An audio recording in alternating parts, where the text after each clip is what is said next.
sekali lagi saya tekankan, ini sebenarnya materi parenting untuk orang tua. Tetapi sebelum orang tua kita kasih tahu, sebelum orang tua kita beri pengetahuan melalui kelas parenting, tentu kitanya harus terlebih dahulu tahu. Di samping bekal sebagai seorang guru, tentu juga bekal karena kita juga orang tua bagi anak-anak kita yang ada di rumah kita sendiri. Jadi ya, fungsinya tidak hanya untuk orang tua, tapi juga bagi kita selaku fasilitator orang tuanya, fasilitator orang tua ya, dan juga selaku kita sebagai orang tua. Jadi materi ini mau tidak mau tetap kita harus pelajari agar kita menjadi lebih matang dalam mendampingi anak. Kalau kemarin kita sudah dapat pengetahuan komunikasi efektif, pengasuhan positif, hari ini lebih komplit lagi. Itu membungkus semuanya gitu. Agar yang tadi, yang kemarin kita pelajari 3 hari bisa jalan. Nah, seperti itu. Oke. Nah, apa sih itu dukungan psikologis awal? Jadi, dukungan psikologis awal itu merupakan keterampilan kita selaku orang tua untuk menghadapi masalah. Jadi, kemampuan kita mengelola diri sewaktu menghadapi masalah. Itulah yang dinamakan dengan dukungan psikologis awal. Nah, masalah ini juga sering kita sebut dengan kata lainnya situasi sulit. Nah, apa sih untungnya mempelajari dukungan psikologis awal itu? Iya, karena tadi dukungan psikologis awal itu merupakan keterampilan dalam mengelola diri sewaktu menghadapi masalah, tentu ada efeknya, efek ke diri kita sendiri, efek internal, dan juga efek keluarnya. Apa untungnya ke diri kita? Kalau ke diri kita sendiri, otomatis ketika kita memiliki keterampilan mengelola diri ketika menghadapi masalah, tentu DPA ini untuk membantu mengurangi beban kita, mengurangi tekanan ke dalam diri kita, sehingga proses pemulihan psikologis kita akan lebih mudah. Kita bisa mengelola diri kita sendiri, sehingga kita tidak semakin dalam berlarut-larut dalam masalah tersebut. Itu keuntungan pertama kalau kita paham cara mengelola atau menghadapi masalah melalui dukungan psikologis awal ini. Kemudian efek lainnya apa? Efek keluar kita, efek eksternalnya. Apa itu efek eksternalnya? Di mana harapannya ketika kita sudah bisa mengelola diri ketika menghadapi masalah, maka DPA ini bisa mencegah dan mengurangi dampak negatif dari masalah itu sendiri. Misalnya kita sedang emosi dan lain-lain, pasti akan berdampak ke orang lain. Nah, harapannya dampak itu tidak akan ada ke orang lain karena kita sudah mampu kelola diri kita tadi gitu. Jadi inilah pentingnya kenapa DPA atau dukungan psikologis awal ini harus kita miliki. Nah, apalagi sekarang ya di masa pandemi ini, itu banyak sekali kondisi yang membuat kita menjadi terasa sulit. Misalnya ternyata kita dari ada keluarga yang terpaksa orang tuanya ya orang tua yang laki-laki terpaksa bekerja di rumah karena memang pabriknya sudah tidak diaktifkan, akhirnya bekerja di rumah dengan konsekuensi gaji hanya dibayar 30% misalnya. Sementara orang tua perempuan hanya ibu rumah tangga. Di sisi lain ada anak yang harus disekolahkan, bayar biaya sekolah. Dan di sisi lain juga ternyata sekolahnya DDR ini, belajar dari rumah, nambah lagi bebannya kan, karena harus mendampingi di rumah walaupun dikasih panduan, dikasih buku saku misalnya dari sekolah, tapi kan orang tua punya beban lagi, berhimpit-himpit bebannya. Nah, kondisi ini real terjadi sekarang. Ini semakin menguatkan kita, kenapa kita harus segera mempelajari materi ini untuk diri kita dan juga untuk pembekalan ke orang tua anak didik kita. Seperti itu. Oke.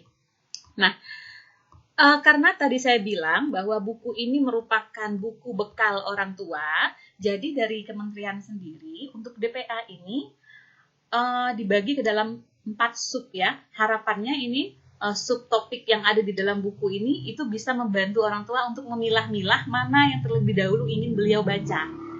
Jadi ada tentang mengenal situasi sulit itu apa, tentang apa yang terjadi pada orang tua, tentang pengertian anak usia dini itu sendiri, karena diratakan bahwa orang tua belum terlalu paham tentang anak usia dini ya, berbeda dengan kita yang sudah terjun dalam dunia PAUD yang sudah lama.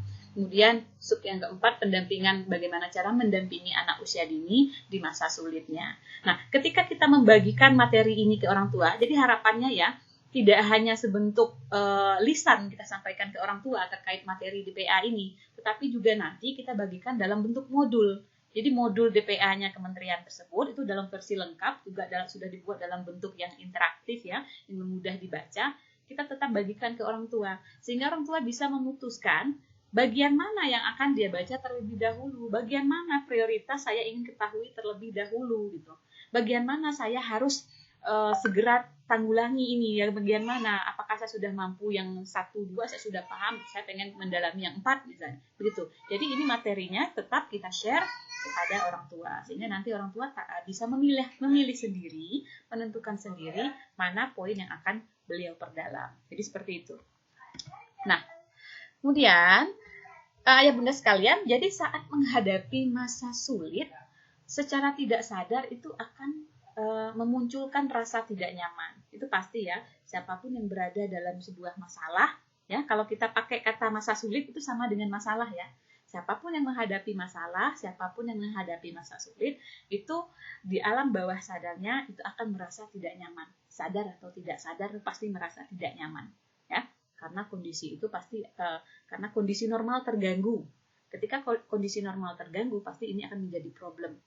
Nah, di saat inilah dukungan psikologi awal diperlukan.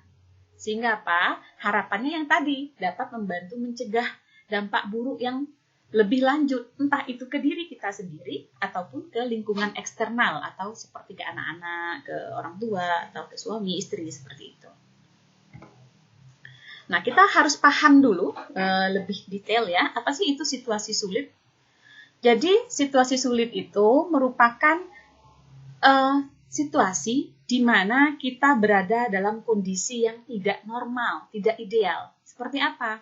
Misal saat ada bencana alam. Bencana alam seperti apa? Misalnya gempa, banjir. Teman-teman di Bonang yang kena banjir pasti nggak nyaman ya. Itu jadi masalah. Itu jadi masa sulit buat teman-teman kalau kita kaitkan dengan bencana alam. Apalagi bencana non-alam. Seperti sekarang, pandemi COVID-19 itu bencana non-alam. Kita semua merasa tidak nyaman dengan situasi sekarang. Tapi justru sekarang yang kita latih adalah jangan biarkan diri kita berlama-lama dalam kondisi tidak nyaman tersebut. Nah, apalagi kondisi lain yang membuat kita menjadi berada dalam situasi sulit, seperti ada konflik sosial dan lain-lain. Nah, contoh di diri kita sendiri ya, di pribadi kita yang biasa dialami sehari-hari, bentuk-bentuk situasi sulit atau masalah yang sering kita hadapi secara umum. Yang pertama terkait dengan keluarga sendiri. Apa itu? Seperti kesulitan menjalankan peran sebagai orang tua di rumah. Kemudian apalagi terkait dengan dunia kerja. Entah itu kesibukan pekerjaan, entah itu konflik dengan rekan kerja, entah itu pelanggan yang berkurang kalau kita wira swasta, atau kerugian usaha kalau kita berbisnis ya, atau gagal usaha dan lainnya. Itu semua juga menjadi masalah buat kita, menjadi situasi sulit buat kita. Apalagi yang biasa kita hadapi sehari-hari menjadi situasi sulit. Kehilangan pekerjaan ya di masa pandemi ini, pengurangan penghasilan seperti yang saya contohkan tadi, ternyata hanya 30% yang masuk misalnya.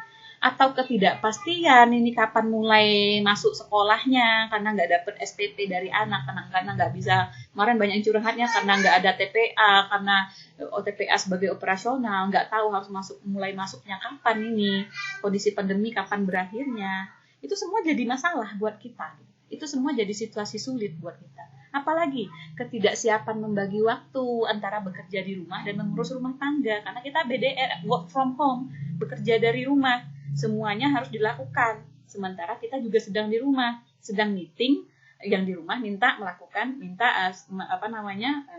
minta anak minta bikin susu ya, kondisinya anak minta makan, atau anak minta tolong apa, atau orang tua minta tolong apa gitu ya. Sementara kita berada di situasi work from home. Nah, dua hal harus kita tangani sekaligus. Itu juga jadi kondisi yang kita bisa sebut sebagai situasi sulit gitu, yang harus kita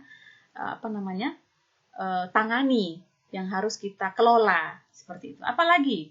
Seperti apa lagi? Seperti ketika kita harus mendampingi anak selama BDR. Jadi itu jadi catatan buat kita para pendidik. Bahkan untuk melaksanakan kegiatan BDR sekalipun, se-Indonesia Raya berdasarkan hasil survei itu tetap menjadi kendala.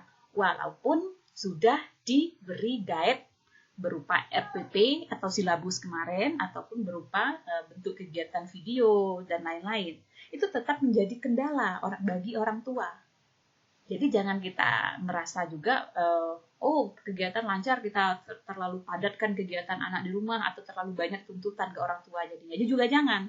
Kita harus paham kondisi itu juga. Itu dari hasil survei itu merupakan kondisi sulit bagi orang tua. Itu merupakan sebuah masalah bagi orang tua ketika harus menjalankan BDR. Mungkin bunda-bunda juga sudah tahu ya, sudah pernah menanyakan masuk ke orang tua dan juga sudah melihat hasilnya.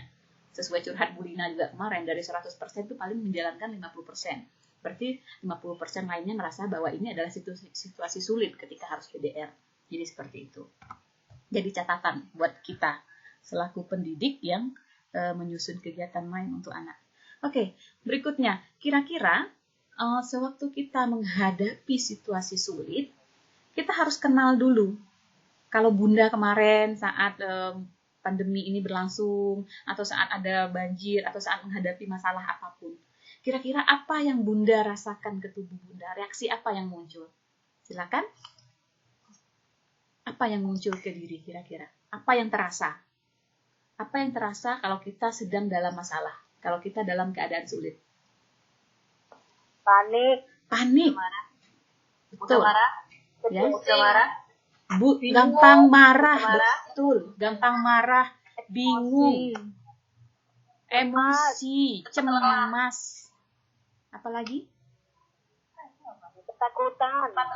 Ketakutan, cepat lelah, Stres, asam urat kambuh, kesehatan menurun karena pengaruh kepada psikologis. Benar. Apalagi? Ketika sakit kepala, betul, sakit kepala, anak jadi sasaran kemarahan, betul semua. Oke. Benar, ketika kita berada dalam situasi sulit, ketika kita berada dalam masalah, hal-hal yang kita alami tersebut itu sangat normal. Itu kondisi yang normal. Jangan merasa diri aneh ketika mendapatkan respon tubuh yang demikian. Ya, itu normal sekali. Karena apa? Karena memang di dalam tubuh kita sedang bergejolak ya, hormonnya sedang bergejolak, kemudian kondisi fisik tadi ya sedang menurun, mempengaruhi kerja organ di dalam ya. Jadi semua itu stres ringan. Nah, anggap saja stres ringan. Nah, stres ringan ini mempengaruhi semua siklus di dalam tubuh kita. Sehingga kita menjadi tersulut emosi, mau marah-marah tanpa sebab, sedikit salah saja kita jadi marah, kita cepat capek, nggak sanggup ini, nggak sanggup itu, padahal biasanya bisa angkat beras gitu ya. Tiba-tiba pas dapat masalah langsung, aduh nggak sanggup gitu ya. Tiba-tiba bingung, mau menyelesaikan masalah nggak tahu mulai dari mana, padahal biasanya lancar-lancar saja. Itu reaksi yang normal. Nah, ketika kita biarkan rasa normal itu terus-menerus tanpa kita kelola, maka rasa tidak nyaman itu makin mengakibatkan ketegangan yang makin dalam. Kita makin stres, kita makin depresi. Nah, ketika kita membiarkan kondisi normal tadi, kita tersulut emosi, kita biarkan terus-menerus, maka fungsi tubuh akan semakin menurun. Sehingga muncullah tadi asam urat, ketika muncullah sakit kepala, muncullah yang namanya sakit perut. Karena stres ya, kadang juga ada yang sakit perut ya. Muncullah yang namanya sakit sana-sini lah, encok sana, encok sini. Apalagi ketika kita biarkan kita kelelahan fisik, maka daya tahan tubuh kita akan menurun. Akhirnya apa? Yang terserang flu, terserang batuk. Wallahu alam, jangan sampai kita terserang hal-hal yang memang sangat membahayakan, mematikan seperti COVID-19 gitu ya. Kemudian apalagi? Kebingungan, kata teman-teman, kita jadi bingung. Iya, kebingungan itu kalau kita biarkan terus-menerus, maka dampak berkelanjutan menjadi kita sulit berpikir jernih. Nggak tahu harus berbuat apa, nggak tahu harus mulai dari mana, seperti itu. Sehingga semua kondisi ini yang kita biarkan terus-menerus, bukannya kita semakin selesai masalahnya, bukannya semakin tenang, justru kondisi yang kita biarkan ini, ya, respon tubuh yang kita biarkan ini justru semakin menjauhkan kita dari solusi. nggak akan dapat solusi. Wong tubuh sudah capek, nggak bisa berpikir, kepala sakit, ini sudah stres, udah mau marah-marah terus, nggak akan dapat solusi. Seperti itu. Nah, kira-kira siapa saja sih yang bakal terdampak dalam situasi sulit? Nah, dampak terbesar yang dialami itu biasanya ke orang-orang terdekat kita. Sama dengan kekerasan ya, kekerasan kalau kita yang paling mudah, yang paling mungkin terkena langsung, yang paling cepat terkena adalah orang-orang terdekat. Begitu juga dengan situasi sulit ini, yang rentan juga kita melakukan kekerasan jadinya. Siapa yang paling pertama, paling dekat menjadi korban dari respon tubuh terhadap situasi sulit ini? Yaitu keluarga inti kita, keluarga. Ketika kita bicara keluarga atau orang tua ya, itu biasanya berarti orang yang ada di rumah ya, orang yang tinggal dalam lokasi yang sama itu juga jadi keluarga inti. Nah, perubahan dalam cara berhubungan dengan keluarga inti, entah itu bahasa kita yang ketus, entah itu kita yang marah-marah dan lain-lain. Itu semuanya yang paling cepat berpengaruh adalah ke orang-orang terdekat kita. Kalau orang-orang jauh nggak kelihatan, yang kelihatan senyum kita aja. Orang-orang jauh nggak kelihatan, yang kelihatan paling suara merdu kita aja ya. Karena kita ngomongnya semenit, 2 menit gitu ya. Sementara kalau di rumah kan seharian. Seharian ini itu jadi pelampiasan jadinya. Nah, seperti itu. Oke. Nah, sudah tahu respon tubuh seperti tadi, maka yang harus kita pelajari sekarang adalah bagaimana sih cara menghadapi situasi sulit. Saya itu harus gimana ini biar nggak seperti tadi. Biar nggak jadi stres, biar nggak jadi emosian, biar nggak jadi begini begitu tadi yang Bunda rasakan tadi. Gimana caranya? Maka diperlukan namanya dukungan psikologi awal. Apa itu? Yaitu keterampilan mengelola diri sehingga membantu mencegah dan mengurangi dampak psikologis yang lebih buruk saat menghadapi situasi tersebut. Apalagi? Yaitu memberikan kesempatan untuk mempercepat pemulihan. Agar apa? Ya, jadi kalau kita tidak memberikan kesempatan ke diri kita untuk melakukan proses pemulihan, bagaimana itu akan terjadi? Kita sibuk tadi memperdalam efek tadi ya, yang sakit kepala sibuk memperdalam sakit kepalanya ya, membiarkan saja. Pokoknya harus berlarut-larut dalam masalah ini. Berarti kita tidak memberikan kesempatan ke diri kita untuk memperbaiki psikologisnya. Seperti itu. Nah, itulah kenapa diperlukan yang namanya dukungan psikologi awal. Nah, manfaatnya apa saja kalau untuk dukungan psikologi awal untuk orang tua kita juga selaku orang tua? Yang pertama, kita jadi memiliki kemampuan dan cara untuk mengelola situasi sulit. Jadi kita tahu harus apa ketika kita dalam masalah agar efek-efek tadi tidak terlalu terasa. Kemudian, apalagi manfaatnya? Membantu mendampingi anak saat mengalami kesulitan.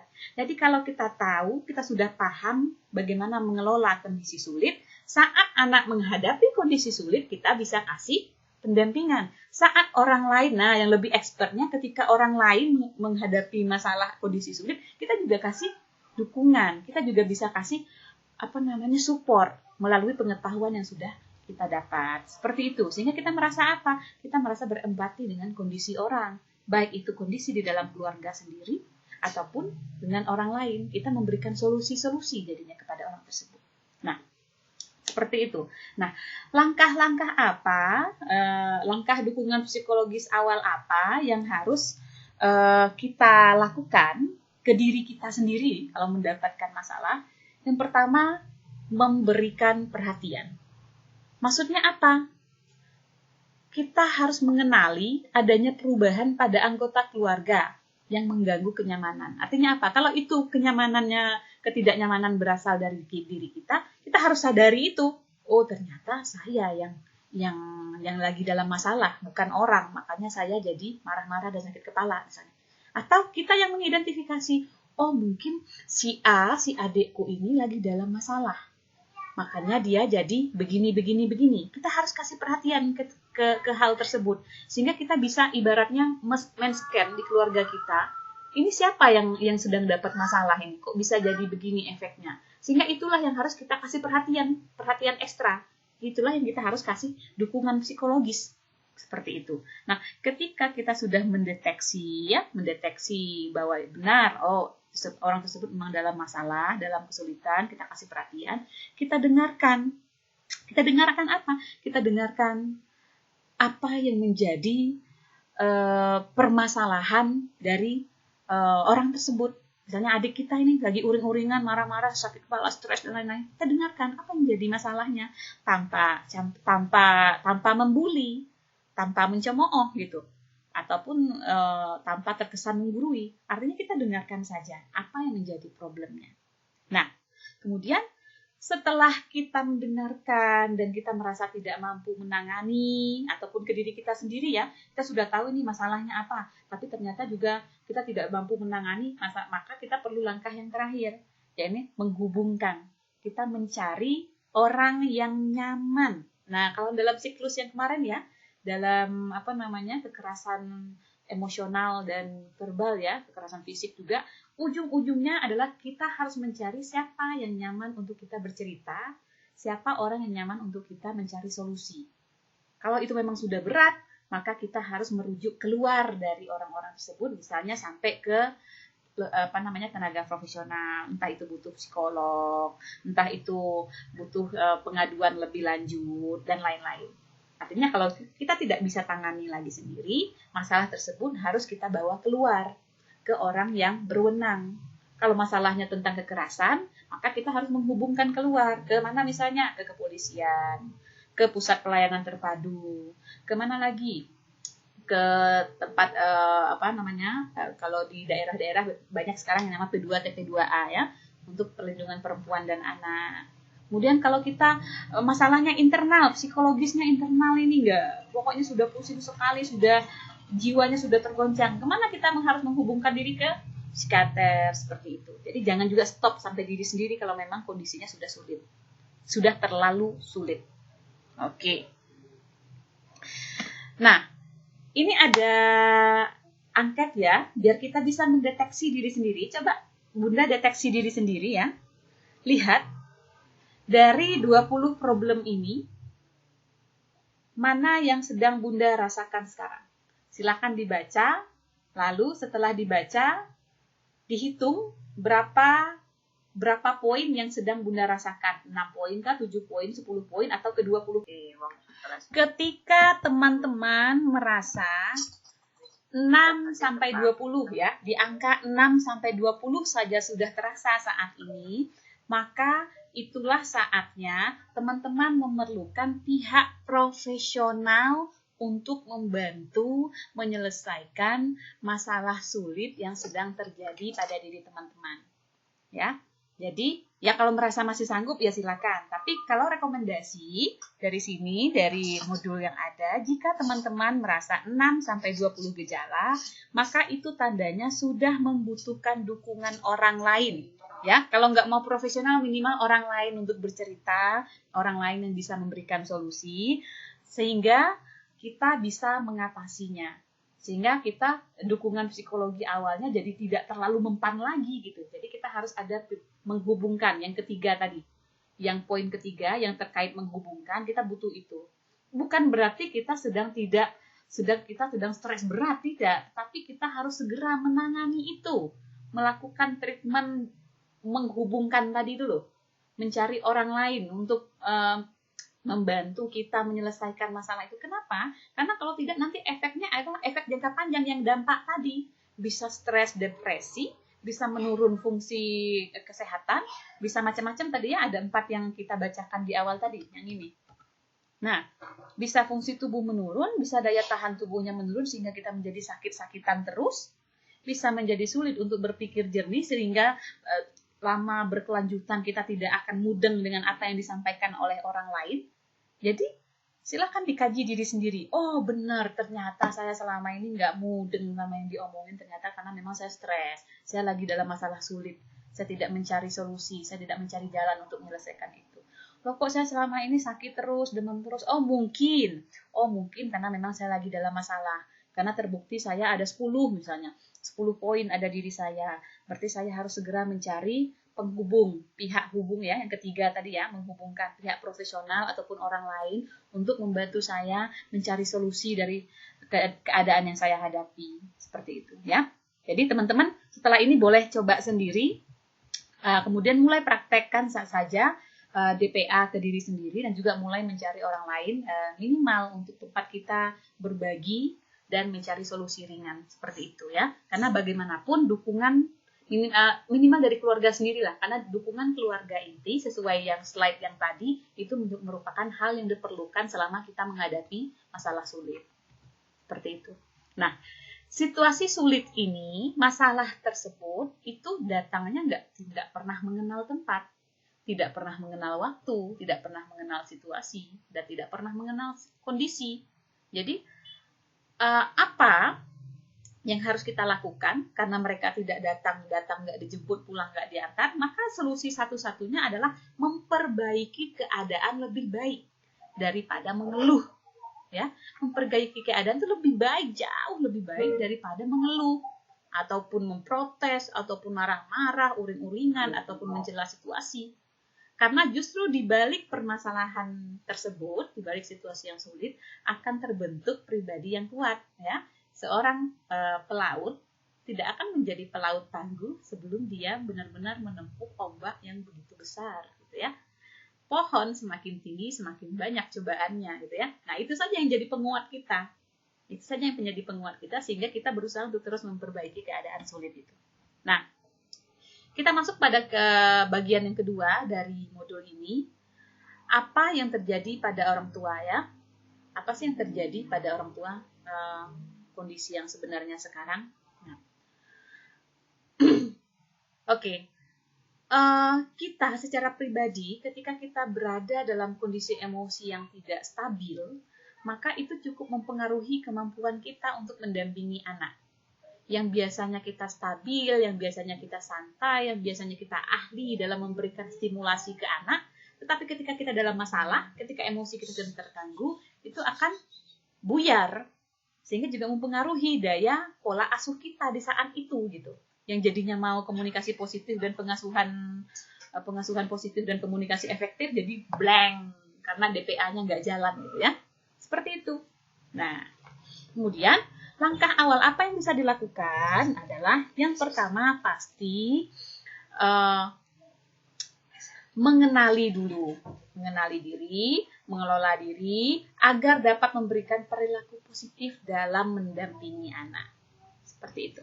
Nah, sekarang kita kenali dulu peran orang tua itu untuk apa.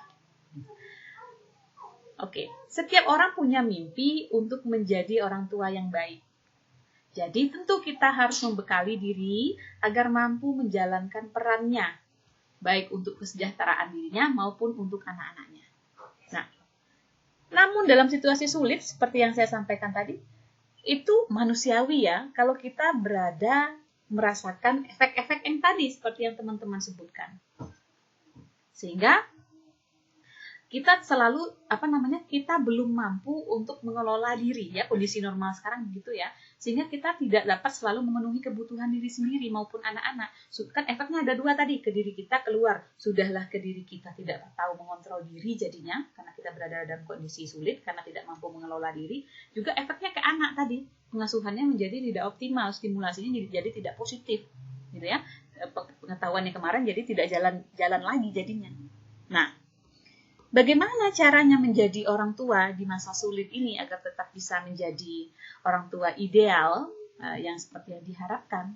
Nah, itu kita ketahui bahwa tadi ya dari perbincangan kita yang panjang, situasi sulit ini biasanya melibatkan emosi yang cukup besar dan munculnya berbagai perasaan tidak nyaman seperti yang teman-teman sebutkan tadi.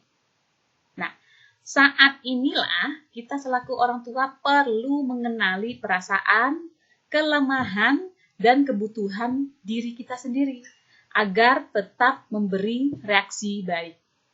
Reaksi baik ke siapa? Reaksi baik ke diri kita, reaksi baik ke lingkungan atau eksternal tadi. Karena dua-duanya mendapatkan dampak ketika kita berada dalam situasi sulit. Oke.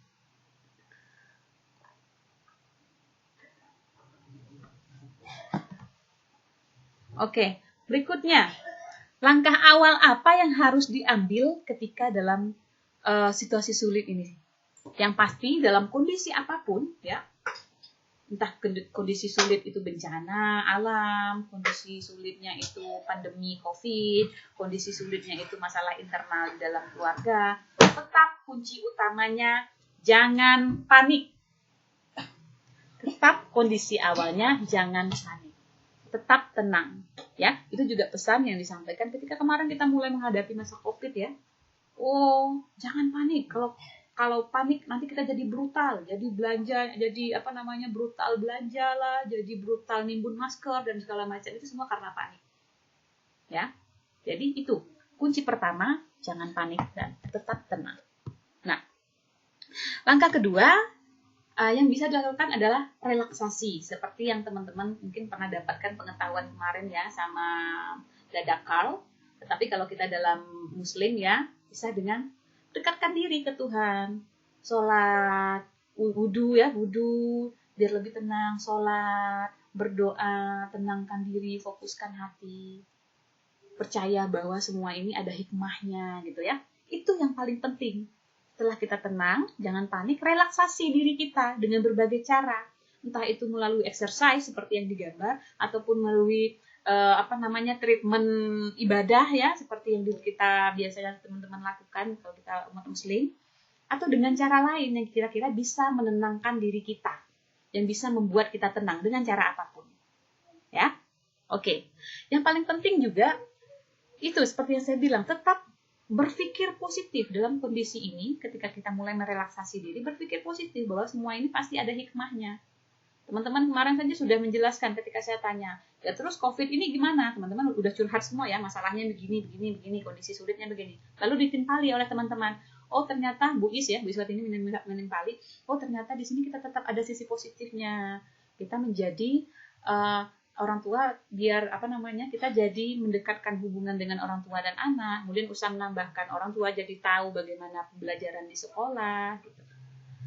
Kemudian kita juga jadi bisa refleksi diri bahwa ternyata stimulasi yang kita berikan mungkin belum terlalu optimal di sekolah, perlu kerjasama dengan orang tua. Hikmah lainnya adalah yang paling besar yang pandemi kemarin, mengembalikan fungsi keluarga sebagai pendidik utama. Nah, jadi kita yakinkan saja segala sesuatu ada hikmahnya. Itu salah satu langkah kedua dari bagaimana kita mengelola diri dengan apa? DPA, dukungan psikologi awal. Sehingga kita tahu harus melakukan apa ketika dalam keadaan sulit. Seperti itu. Kemudian kita juga harus kenal peran orang tua dalam situasi sulit ini. Jadi pada situasi sulit, reaksi orang tua tadi lebih besar ya dibandingkan anak, karena yang bermasalah itu adalah orang tua, yang sedang mendapatkan masalah misalnya orang tua. Maka dampak yang lebih berat dialami oleh anak itu juga luar biasa. Ya, Nak? Dampak yang lebih berat dialami oleh anak sebagai akibat dari emosi orang tua, dampak eksternal tadi. Dampak eksternal dari kita bermasalah, kita mendapatkan respon tubuh yang macam-macam tadi, dampak eksternalnya itu kita menjadi mengeluarkan emosi negatif kepada orang lain, terutama anak kita selaku keluarga inti, orang terdekat. Kemudian anak bisa saja jadinya mengalami kekerasan fisik, kekerasan verbal, kekerasan emosional dari orang tuanya. Nah, sehingga orang tua juga kadang menjadi tidak sabar ketika melihat kemunduran perilaku anak, nggak bisa melakukan kegiatan yang dikirim oleh guru, marah. Gitu. Karena apa? Bisa jadi bukan hanya karena tidak mampu menjalankan bukan berarti karena hanya orang tua tidak mampu mendampingi anak, tidak. Mungkin karena orang tua juga dalam masalah, lagi ada masalah, lagi berada dalam situasi sulit. Sehingga ini juga mempengaruhi kemampuan orang tua dalam menjalankan BDR, misalnya begitu. Dan sangat mungkin orang tua akan salah merespon dengan yang dilakukan, sehingga membuat anak tidak nyaman. Contohnya gimana? Contohnya ini gambar yang pertama ya. Anaknya tidak bisa melakukan misalnya kegiatan main BDR yang dikirimkan guru, orang tua kan disuruh mendampingi tadi, ternyata anaknya nggak bisa melakukan. Orang tua karena lagi dalam masalah dan tidak punya kemampuan DPA tadi, tidak punya kemampuan mengelola keterampilan mengelola diri tadi, akhirnya dia bilang jadi memberi respon yang salah kepada anak sampai mengeluarkan kalimat misalnya, ah bodoh sekali kamu, kok begitu aja nggak bisa, karena saking sedang emosinya, bukan karena tidak bisa mendampingi anak, tapi karena sedang ada masalah tadi. Akhirnya apa? Akhirnya anaknya menjadi merasa tidak diterima, anaknya merasa tidak dipahami, anaknya merasa tidak nyaman, anaknya merasa, oh kok aku mau ngelaporin, minta tolong ke bunda, mau mencari kenyamanan, kok malah aku mendapatkan ketidaknyamanan. Seperti itu kalau kita tidak mempraktekkan yang namanya keterampilan pengelolaan emosi melalui DPA ini. Nah, berbeda ketika kita sudah mulai menerapkan DPA, keterampilan dalam mengelola emosi, maka ketika anak tidak mampu melakukan kegiatan BDR misalnya yang diberikan oleh guru, maka kita tetap tadi sudah tenang. Oke, tenang dulu. Kemudian relaksasi, tarik nafas misalnya 3 kali, tenang. Setelah tenang, langsung kasih respon ke anak-anak yang sedang datang ke kita tadi meminta tolong. Ya, ada apa sayang? Ada yang bisa bunda bantu? Anak merasa nyaman, anak merasa diterima, dan anak merasa tenang. Ya, sehingga apa? Sehingga dampak eksternal yang kita khawatirkan tadi, kita yang sedang emosi, orang pula yang kena marah, kan begitu ya? Ada pepatah gitu lah. Kamu yang bermasalah kok saya yang salah gitu ya. Nah, itu kita tidak harapkan. Semoga itu tidak terjadi dengan adanya keterampilan kita mengelola emosi. Ketika kita memiliki kemampuan dalam melakukan dukungan psikologis awal ke diri kita sendiri. Seperti itu. Nah, berikutnya, apa yang dapat dilakukan orang tua? Ya, pastinya ya, karena kita yang namanya keluarga, ketika kita membicarakan pengasuhan dalam keluarga, itu kita tidak berbicara hanya dengan satu. Kita tidak berbicara tentang satu orang. Tidak. Kita berbicara tentang orang yang ada di dalam keluarga tersebut. Kemarin sesuai yang dipertegas oleh Bu Aprilia kemarin ya, bahwa itu ada keseimbangan kesepakatan dalam keluarga ya. Benar.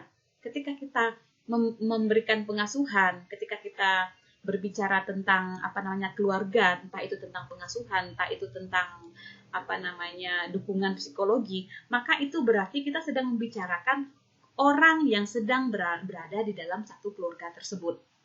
Karena apa? Karena itu merupakan keluarga inti yang akan mendapatkan dampaknya langsung tadi. Dampak langsung eksternal dari permasalahan, dari efek situasi sulit yang kita hadapi. Maka apa yang harus kita lakukan? Kita ajak anggota keluarga lainnya untuk mengatasi suatu situasi sulit ini bersama. Jadi bukan sendiri, tapi bersama. Dukungan psikologis dari semua orang. Ya, minimal saya bilang tadi dari keluarga terdekat, keluarga inti saja. Kemudian apa lagi? Kita bangkit dan menyesuaikan diri dari hal yang tidak menyenangkan sehingga menjadikan orang tua lebih kokoh dan tangguh. Jadi jangan biarkan kita berlarut-larut untuk menikmati permasalahan yang kita hadapi. Sekali lagi ambil sisi positifnya, jangan berlarut-larut dengan menyulut api. Semakin kita sakit, semakin kita emosi, semakin kita merasa kita jatuh jauh lebih dalam gitu. Padahal kita bisa memilih untuk menyesuaikan diri. Seperti itu. Nah, beri perhatian penuh terhadap sesuatu yang bisa kita lakukan. Ini ya, dukungan keluarga kita perlukan, perlu komunikasi. Jadi untuk teman-teman yang tadi yang di atas 6, minimal di keluarga inti dulu. Ya, di keluarga inti dulu. Kita tahu dalam pandemi ini mungkin semua kita di atas 6. Dalam kondisi pandemi ini semua kita itu poin ketercapaian tadi rata-rata di atas 6. Kecuali yang memang sudah mempunyai bakat dalam mengelola diri. Jadi di dalam dirinya sudah punya DPA ya, sudah punya dukungan psikologi awal, sudah punya bakat itu gitu. Nah, jadi itu mungkin akan di bawah tersebut, tapi orang-orang normal itu berada di atas 6 semua kalau dalam masa pandemi ini. Boleh dicek.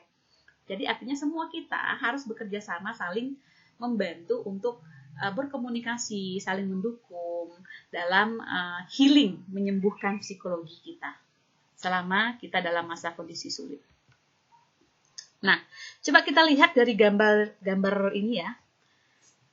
Ada beberapa hal yang bisa kita kontrol secara pribadi. Kita bisa mengontrol ada juga yang tidak bisa kita kontrol. Contoh, yang bisa kita kontrol apa? Ini apa kira-kira yang bisa kita kontrol? Nafsu makan. Menu makanan, nafsu makan terkait dengan menu makanan. Pola makan bisa kita kontrol. Karena pola makan juga berpengaruh terhadap level tingkat stres yang akan kita rasakan. Semakin bagus seimbang gizi kita, itu akan menekan angka kecemasan, ya. Apalagi yang bisa kita kontrol kira-kira dari diri kita? Godaan terbesar. Pola asuh kepada anak, pola asuh kita, pribadi diri kita kepada anak itu bisa kita kontrol. Jadi tidak ada lagi alasan bahwa kita dalam keadaan sulit kita menjadi marah dan menjadi memarahi anak. Tidak ada, karena kita bisa kontrol itu. Karena itu kita yang punya, bukan orang lain yang kontrol. Apalagi yang bisa kontrol? Reaksi diri atas komentar orang lain. Baca komentar di Facebook, tiba-tiba mengomentari statement kita, status kita, sehingga kita menjadi berapi-api, menjadi marah. Kita bisa mengontrol itu, karena marahnya datang dari diri kita. Kita bisa kontrol, maka kontrol, lakukan pengontrolan itu. Itu namanya sedang mengelola emosi. Apalagi? Melakukan hal yang disenangi. Ya, olahraga, karena kita suka olahraga misalnya. Melakukan hal yang disenangi. Pilih hal yang disenangi, agar bisa pertama setidaknya mengalihkan dulu. Tidak berlarut-larut dalam hal yang menyakitkan itu ya, dalam masalah tersebut. Kebahagiaan diri sendiri. Bahagia itu kita yang pilih, kita yang tentukan, kita yang menetapkan. Kebahagiaan jangan bergantung kebahagiaan pada orang lain. Kalau teman-teman saya kira sudah khatam, sudah tamat dengan ini. Maaf, dimutkan saja tolong Mas Agus. Maksimal. Suaranya Bagus nih, ya. Karena tadi berpendapat nggak apa-apa, tapi sekarang dimutkan saja. Oke, yang tidak bisa kita kontrol adalah di luar diri kita. Seperti apa? Seperti suasana hati anak, itu kita nggak bisa kontrol. Selera makan anak, itu kita nggak bisa kontrol. Tumbuh kembang anak, kita nggak bisa kontrol. Postingan orang di sosmed, kita juga nggak bisa kontrol. Ya? Komentar orang lain, kita juga nggak bisa kontrol. Walaupun sekarang sudah ada yang namanya penegasan untuk tidak body shaming misalnya, atau UU ITE untuk mengatasi itu, tapi itu hak mereka. Kita tidak bisa mengontrol itu gitu. Yang bisa kita kontrol adalah emosi kita. Emosi kita agar tidak merasa tersudutkan, terpojokkan dengan statement orang. Itu yang bisa kita kontrol. Ya. Nah, kemudian menjadi orang tua yang tangguh. Jadi, kita bisa melatih ketangguhan diri sebagai orang tua dengan melakukan hal berikut. Nah, tadi sudah ya. Kita kenal dulu situasinya, membaca situasi. Kemudian kelola diri. Nah, ini yang paling penting. Karena kita bisa mengontrol emosi kita. Memperkuat diri dengan memanfaatkan kelebihan yang dimiliki.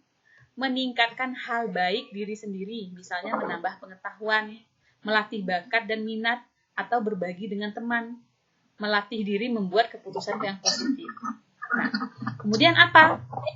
Yang perlu kita lakukan lagi, langkah perbaikan.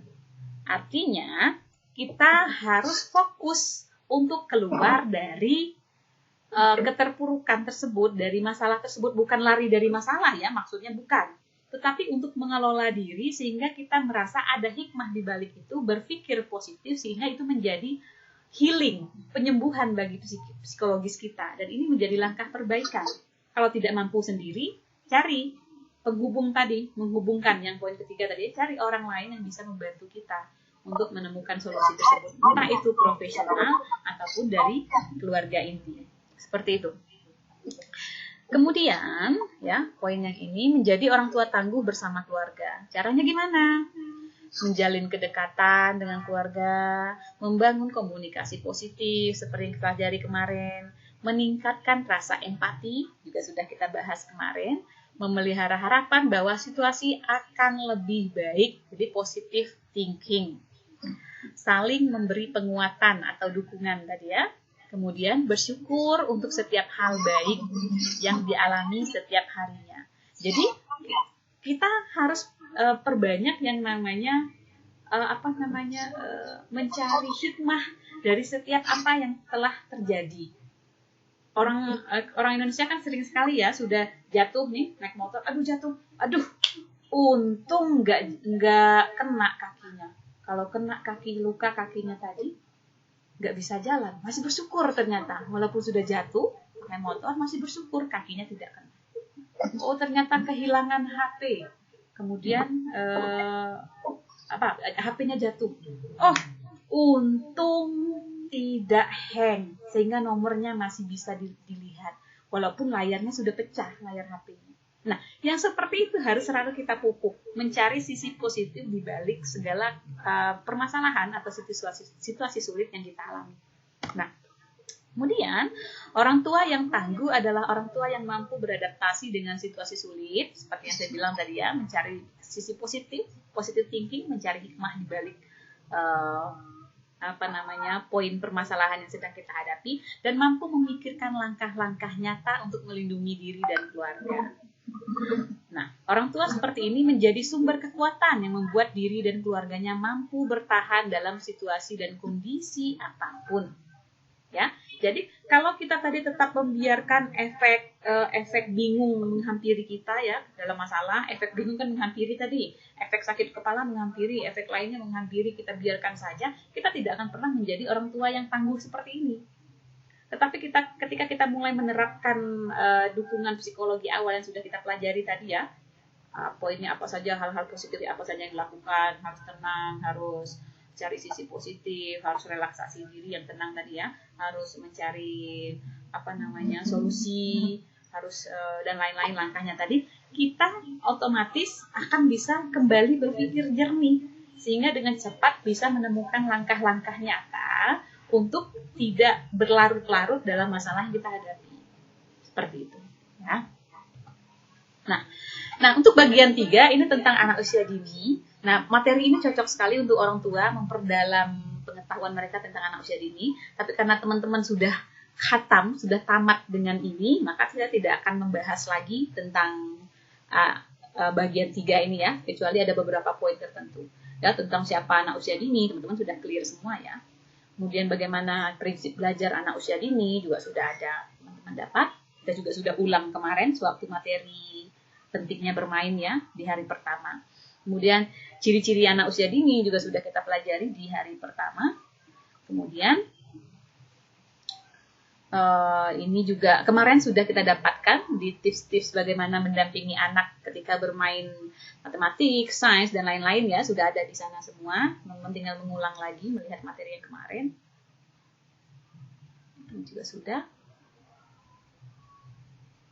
Nah, ini yang perlu saya akan tekankan karena kemarin kita berbicara tentang komunikasi positif ya.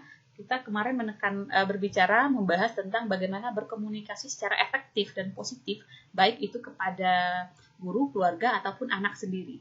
Serta juga kita membahas bagaimana melakukan pengasuhan positif kepada anak. Nah, ini harus saya ulang sedikit bahwa ketika kita berkomunikasi dengan anak saat mereka merasa tidak nyaman ya, saat anak yang sedang merasa dalam masalah, jadi anak juga punya masalah.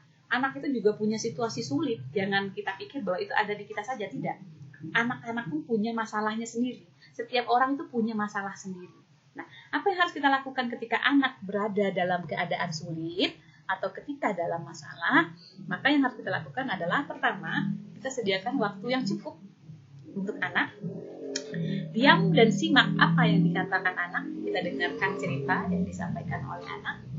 Buat anak merasa aman untuk bebas berbicara. Ya, jangan dipotong-potong dulu atau justru jangan dimarahi. Biarkan anak bercerita dulu apa yang dia rasakan. Ya. Kemudian apa? Fokus mendengarkan. Hentikan aktivitas lain dan tatap anak, gitu ya. Tatap anak, respon anak, sehingga anak merasa semakin lancar ini untuk bercerita. Anak tidak merasa dicuekin ketika bercerita. Ya, dengan cara apa? Dengan cara yang berkaitan dengan poin nomor 5, tunjukkan sikap mendengarkan. Ya. Kemudian hindari halangan ketika berkomunikasi. Ya, seperti itu.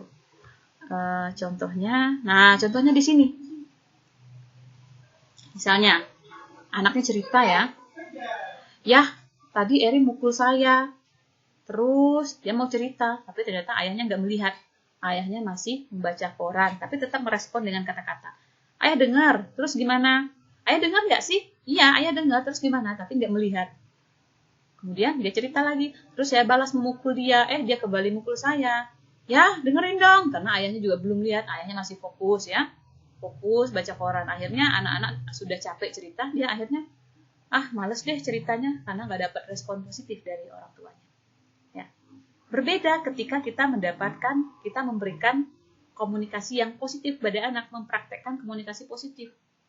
Ya, Eri mukul saya. Terus, ayah dengar nggak sih? Sementara ayah sedang sibuk ini baca koran. Sebentar ya, ayah simpan dulu korannya, lipat, simpan.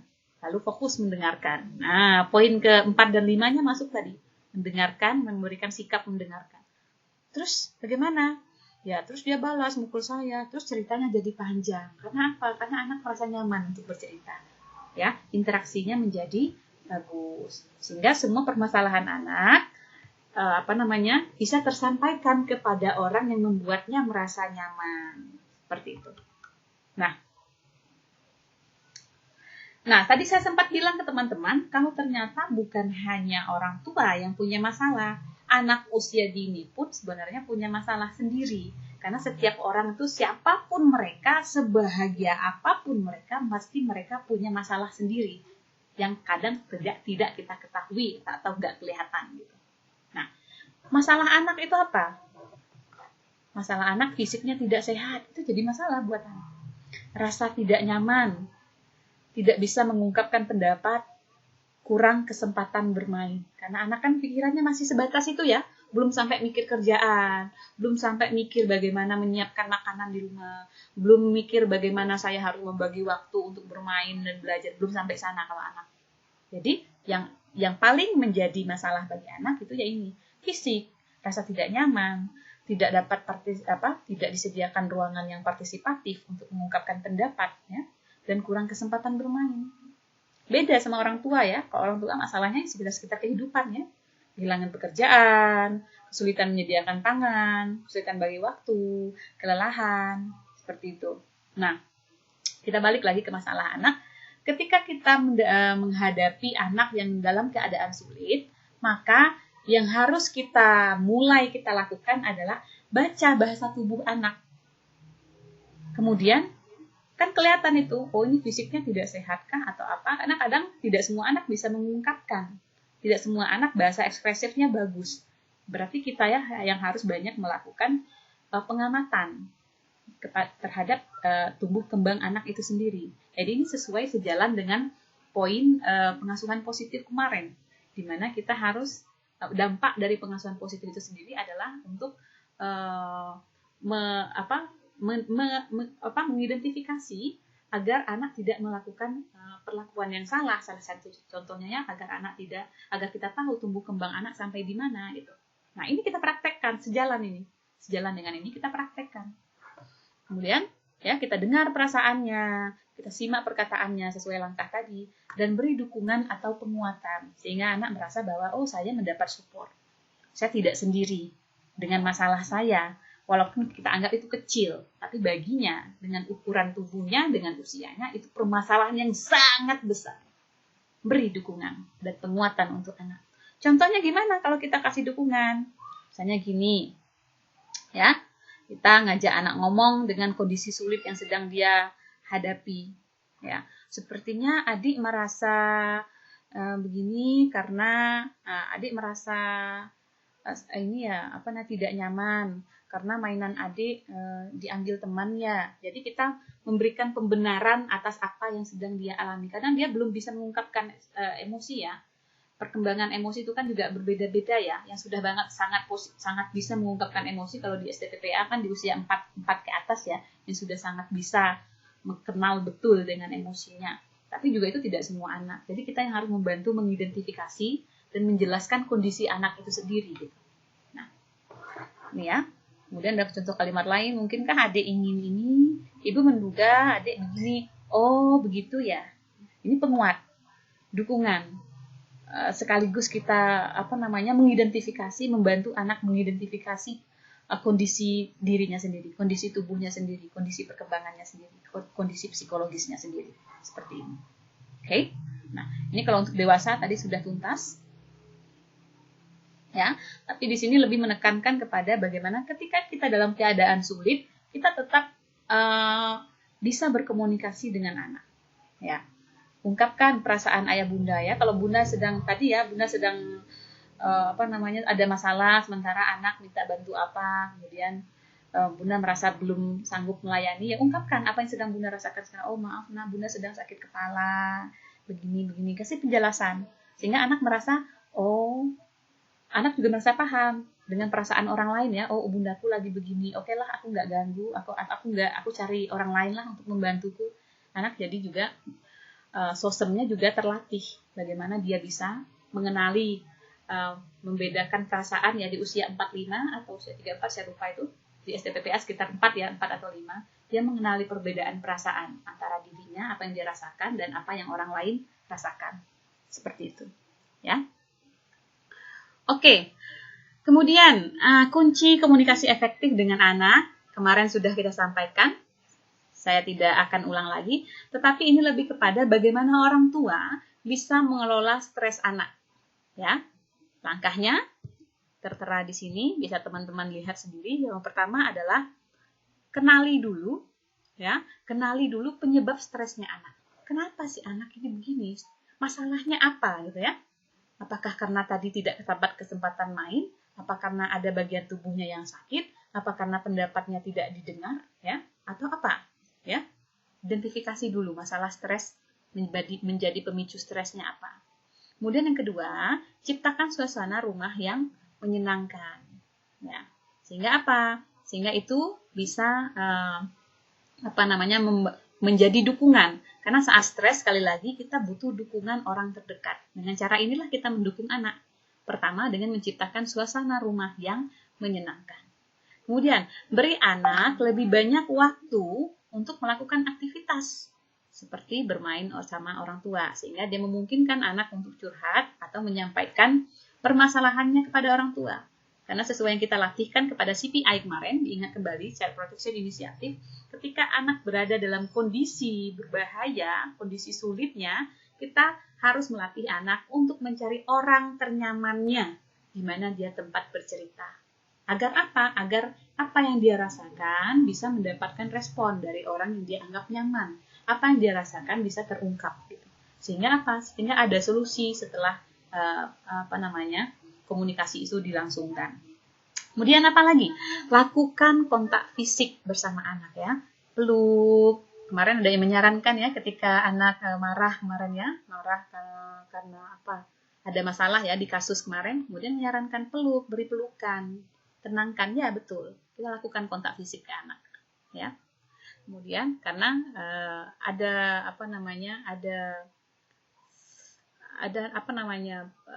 secara ini psikologisnya itu sentuhan itu akan memperbaiki transfer energi. Nah, jadi ada transfer energi positif itu kepada anak. Sehingga apa? Sehingga anak merasa nyaman, merasa dilindungi oleh orang yang dipercayanya tadi ketika dia mendapatkan masalah.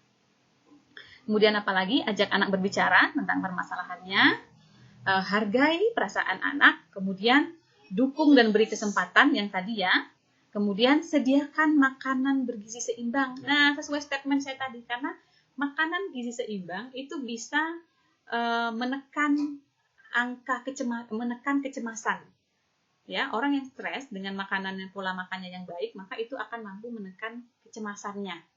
Itu yang pertama. Kedua, dengan makanan yang gizi seimbang juga tadi, itu akan mengurangi dampak lanjutan dari stres.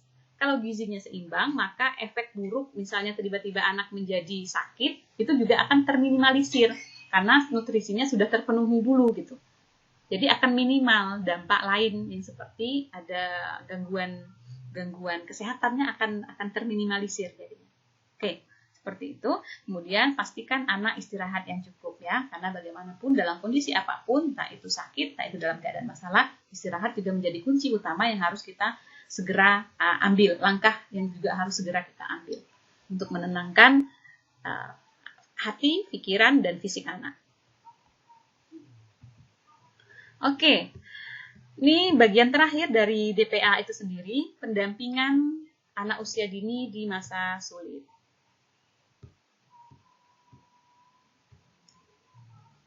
Ya. Seperti apa situasi sulit yang terjadi pada anak usia dini? Ya.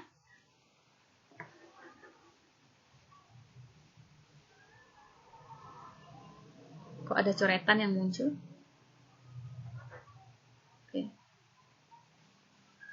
Oke. Iya Mbak, banyak coret-coret. Iya, tiba-tiba muncul. Apa ada layar lain yang mencoret? Bawah juga ada. Oke. Kayak coretannya. Apa saja yang dialami anak pada situasi sulit ini? Masalah anak tadi sudah clear ya. Kesehatan fisik menurun, ada emosi ketakutan, kebutuhan main tidak terpenuhi, kesempatan bersosialisasi. Apa yang harus kita lakukan untuk memperbaiki kondisi ini? Yaitu ketika kondisi fisik menurun, seperti pada slide sebelumnya, perhatikan asupan gizinya. Ketika dia emosi, takut, cemas, dan lain-lain tadi ya, emosinya sedang bergejolak ya, emosi negatifnya sedang bergejolak, maka banyaklah kita mendengarkan. Ciptakan komunikasi positif dan suasana yang menyenangkan. Ketika dia dapat masalah, kebutuhannya tidak terpenuhi, kebutuhan mainnya tidak terpenuhi, maka apa? Beri ruang aman untuk bergerak dan bermain yang bermakna. Itu kata kuncinya.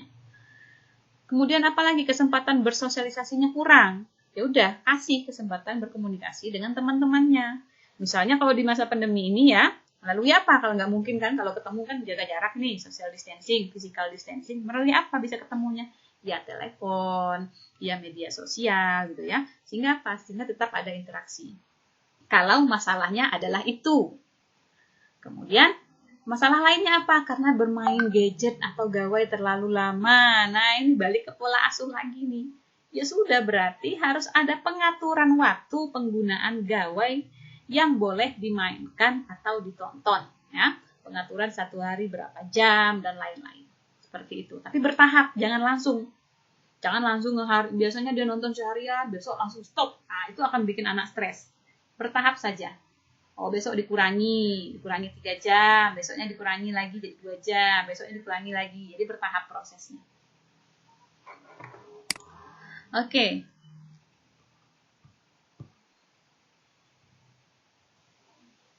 Ya.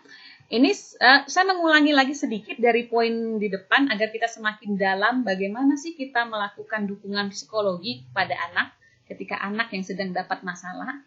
Yang pertama kita kenali dan kasih perhatian ya. Kita kenali kebutuhannya, kita kenali masalah anak ya, kita tanyakan kondisinya apa yang terjadi. Kemudian agar apa? Agar anak merasa nyaman dan tenang. Dengan cara apa? Ya kita bangun kedekatan, kelekatan, ya, keharmonisan, ya, kehangatan kemarin ya. Kemudian apa? Kita membuat suasananya menjadi nyaman. Entah itu suasana lingkungan rumah, seperti slide sebelumnya, ataupun suasana yang kita bawakan sendiri. Suasana kita ke anak. Kalau kita lagi dalam masalah, anak lagi dalam masalah, ya kita jangan bawa-bawa masalah kita ke anak. Kita harus menjadi tameng kenyamanan buat anak gitu. Sehingga masalah anak juga jadi tidak berlarut-larut. Kemudian yang kedua langkahnya dengarkan. Ya, biar anak bercerita apa yang menjadi penyebab permasalahan atau menjadi penyebab dari situasi sulit yang dia alami. Kemudian terkait apa yang sedang diceritakan anak, juga jangan lupa kita memberikan pengetahuan dan pengertian tentang hal yang terjadi. Karena anak kan karena pengetahuannya tidak terlalu banyak, bisa saja masalah yang dia hadapi adalah sebenarnya hal-hal positif yang dia belum tahu bahwa itu positif gitu. Yang dia tahu itu masalah gitu. Jadi tugas kita di samping kita mendengarkan, merespon cerita, juga bisa kita sambil memberikan pengetahuan kepada anak bahwa hal itu terjadi ya karena begini. Kita kasih pengetahuan juga ke anak sehingga dia menjadi paham dan menerima kondisi tersebut. Seperti itu. Kemudian Yang ketiga langkahnya adalah lakukan, di sini lebih kepada melakukan aktivitas bermakna untuk mengurangi dampak dari situasi sulit tersebut. Apa misalnya? Boleh memilih hal yang disukai oleh anak. Kalau di sini silakan pilih yang hal positif yang disukai oleh anak. Misalnya apa? Anak suka baca buku, ya sudah. Bawa anak baca buku. Apalagi? Anak suka menonton film bersama, ya sudah, nonton film bersama yang sesuai dengan usianya sambil didampingi gitu ya.